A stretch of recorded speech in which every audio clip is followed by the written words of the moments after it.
Mbunge wa jimbo la Korogwe mjini CPA Charles Mhando Njama ametembelea hospitali ya mji Magunga kwa lengo la kukagua utoaji wa huduma za afya pamoja na kusikiliza changamoto zinazowakabili watumishi wa hospitali hiyo.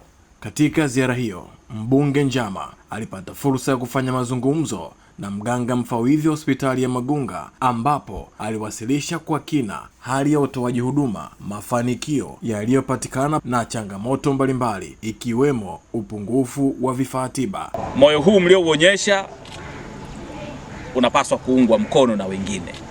Kwa nitumie nafasi hii pia kuwaalika wadau wengine wa maendeleo watakaoguswa watoe nafasi ya kuja kutembea katika hili eneo, na kile ambacho wanaweza kukifanya kuboresha hili basi tulifanye pamoja, kwa sababu sisi wote ni watu wa Korogwe. Na mimi kama mbunge, mganga mkuu na mganga mfawidhi, ninashiriki katika hiki mlichokianza. Mmeniambia mmefanya tathmini, mnahitaji kama milioni 3.6 na mimi nitatoa milioni 1 kwa ajili ya hiyo. Sijui nani anapokea.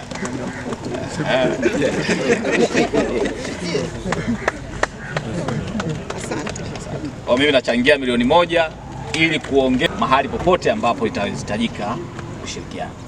Asante sana. Baada ya hayo, ukiangalia katika takwimu, idadi ya wagonjwa ambao wanapata huduma katika hospitali yetu ya mji Korogwe, wengi wanatoka nje ya jimbo letu la Korogwe. In average ukiangalia hata huduma katika hospitali hii wanatoka nje ya jimbo la Korogwe mjini. Maana yake ni nini? Hii sio hospitali ya Korogwe mji peke yake, na hospitali yetu inahitaji kwenda kwenye quality hiyo ukilinganisha na tuliyokuwa nayo sasa. Hospitali yetu imezeheka. Sijui Alhaji hapa sijui Alhaji hapa kama amefikisha miaka 73, lakini wote hapa hakuna aliyekuwepo wakati hospitali hii inajengwa. Maana yake inahitaji kufanyiwa maboresho makubwa. Hewa haipo ya kutosha, paa liko chini sana, miundo mingine yote ya maji na umeme imewekwa. Kwa pamoja tutakaa na kuona, na sisi tutalibeba na kulipeleka pale ambapo tunaweza kulifikisha, kuona namna gani tunaweza tukaboresha miundombinu yetu ya hospitali. Lakini tumejadiliana kwa pamoja. Wananchi walikuwa wakiongea, daktari na mganga mkuu, na hoja yao kubwa ilikuwepo kwenye gharama wanazozitoa. Mimi nimeelewa mlivyonipitisha kwenye gharama, lakini kama tulivyoongea, nafikiri upo umuhimu wa kuangalia pale ambapo mtu amelipia gharama za ambulance na mgonjwa wake akafariki kabla ya kufika sehemu anayotakiwa, gharama aliyo. Kama hajafika nusu ya safari, basi arudishiwe nusu ya gharama, kwa sababu anachochangia kama mlivyoniambia ni mafuta.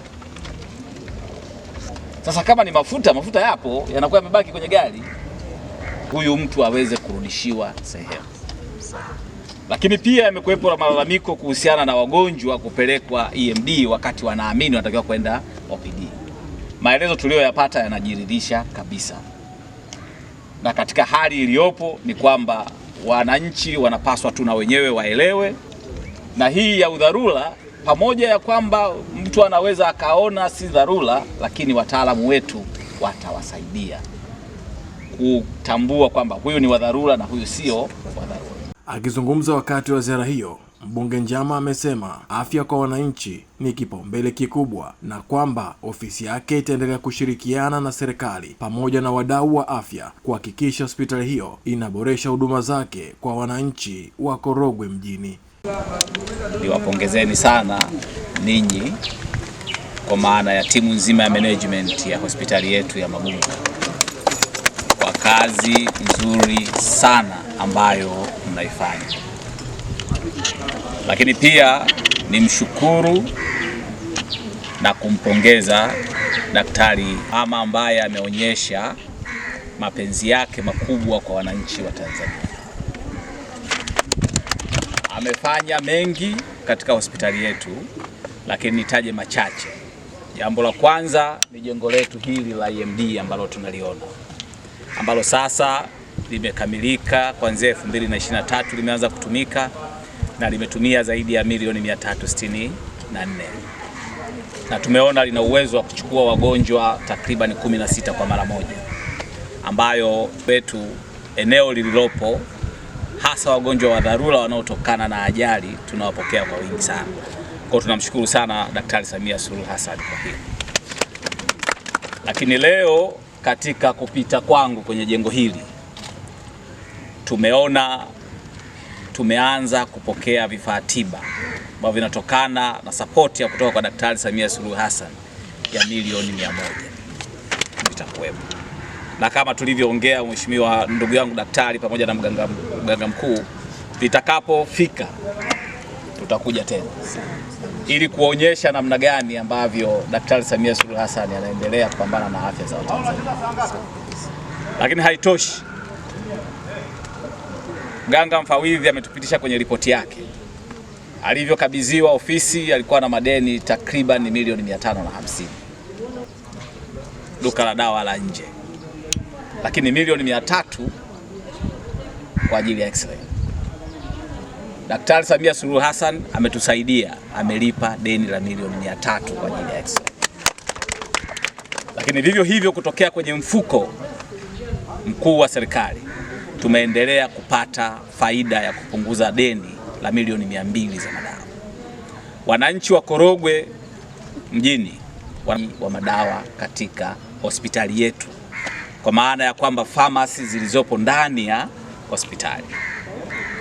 Moja ya sababu zilizosababisha kuwepo na upungufu wa dawa ni pamoja na deni kubwa ambalo uongozi huu wa hospitali ulikutana nao wakati wanaanza kuchukua majukumu yao.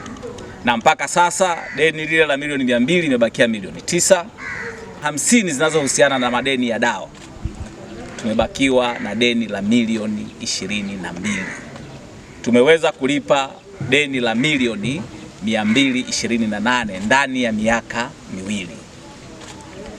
Na maana kila mwezi kwa wastani tulikuwa tukilipa milioni 10 ukichukua katika wastani. Maana yake hiyo 10 kwa kila mwezi, kwa maana ya milioni 120 katika mwaka. Baada ya kumaliza madeni haya, tunatazamia upatikanaji wa dawa uongezeke maradufu kutoka katika hospitali yetu ya Magunga. Kwa ile changamoto ambayo wananchi wamekuwa kilalamikia kwa muda mrefu, tunatazamia kwenda kufanyaje? Kuisha. Hii yote bado ni kuendelea kumshukuru. Lakini pia niwapongeze tena wafanyakazi wa hospitali. Kipita katika majengo yetu pamoja na uchakavu wake, hali ya usafi ni nzuri mno.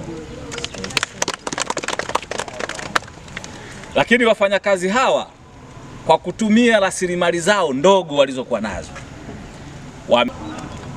sio jambo rahisi sana.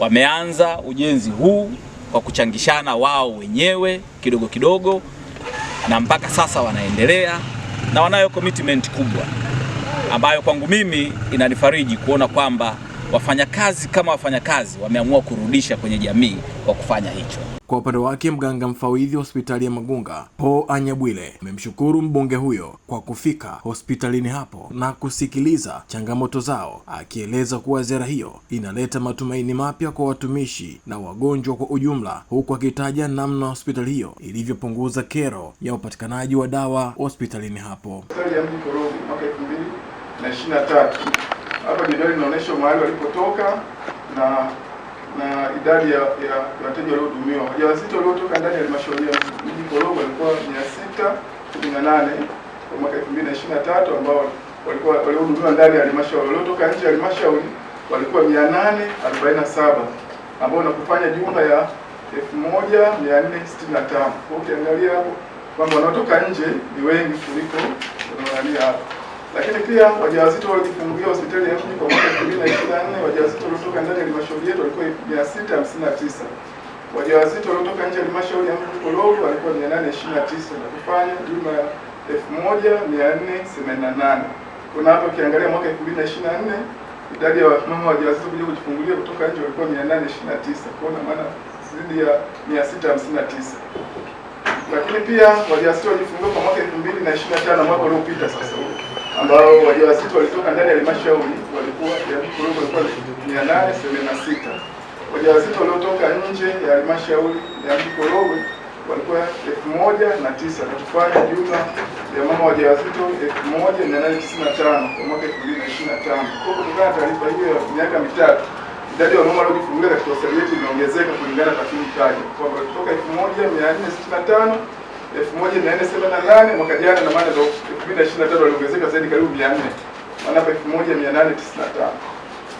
Huduma zilizotolewa katika jengo la dharura ya EMD kwa mwaka 2025, wateja wagonjwa mbalimbali wa kawaida kwa hapa jumla walikuwa 782, ambao kia walikuwa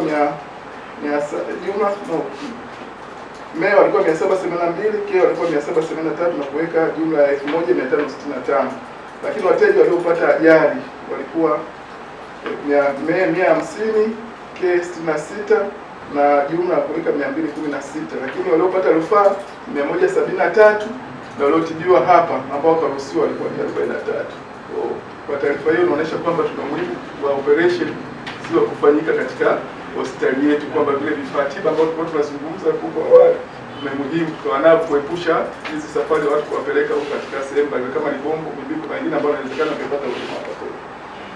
Pia huduma kwa watoto njiti katika kitengo cha NIC kwa mwaka 2025, watoto waliotoka ndani ya halmashauri ya mji Korogwe walikuwa 430 kwa mwaka 2025. Kuna watoto waliotoka nje ya halmashauri ya mji 497, kwa na kuweka jumla ya watoto waliohudumiwa 927. Utangulizi, yafuatayo ni maelezo mafupi ya taarifa ya mapato ya matumizi kwa mwaka wa fedha 25/26 hospitali ya mji Korogwe kwa robo ya kwanza Oktoba Disemba, robo ya pili Oktoba Disemba 2025, hospitali ya mji Korogwe ilikusanya mapato kiasi cha milioni 120,733,703 na kupokea ruzuku kiasi cha shilingi milioni 13,830,350 kutoka serikali kuu na kufanya jumla ya shilingi milioni 134,564,53 na kutumia kiasi cha shilingi milioni 126,473,161 na 473. Hospitali ya mji Korogwe kwa mwaka wa fedha 25/26 ni wastani imetenga bajeti ya shilingi milioni 666,700,305 kupitia vyanzo vyake mbalimbali vya ukusanyaji wa mapato hapa hospitalini. Ifuatayo ni miongoni mwa mikakati iliyowekwa kwa mwaka wa fedha 25/26 iliyopelekea hadi kufikia mafanikio hayo kama ifuatavyo: kuhakikisha uwepo wa dawa, vipimo na huduma bora kwa wananchi wote, kuandaa taarifa za wiki na kila mwezi ya mapato na matumizi ya hospitali ya mji Korogwe na kuhusisha mganga mkuu, kuboresha huduma ya mtandao intaneti, vitengo vyote vya kutolea huduma vya afya hospitali ya mji kwa kununua ruta, kuimarisha kitengo cha bima kujitegemea pamoja na kupatiwa mafunzo kwa timu na madaktari katika kuchakata na kuingiza taarifa za bima katika mfumo wa madai wa bima wa afya ambao ni NHIF strategy, NCCF Assemble na ICTF ni baadhi ya bima ambazo tunazitoa katika hospitali yetu. Kuboresha kitengo cha huduma ya dharura ED, kufunga mfumo wa DPG ambao umetuwezesha kukusanya mapato shilingi milioni 7 kwa wiki badala milioni 5 kwa wiki. Kuanza ujenzi wa walkway kutoka jengo la EMD kwenda OPD na chumba cha upasuaji kwa kutumia michango wa watumishi waliojitolea kuchangia na wadau mbalimbali. Ziara ya mbunge Njama ni sehemu ya juhudi zake za karibu kuhakikisha huduma za msingi kwa wananchi, hususan sekta ya afya, zinaendelea kuimarishwa na kuwa bora zaidi.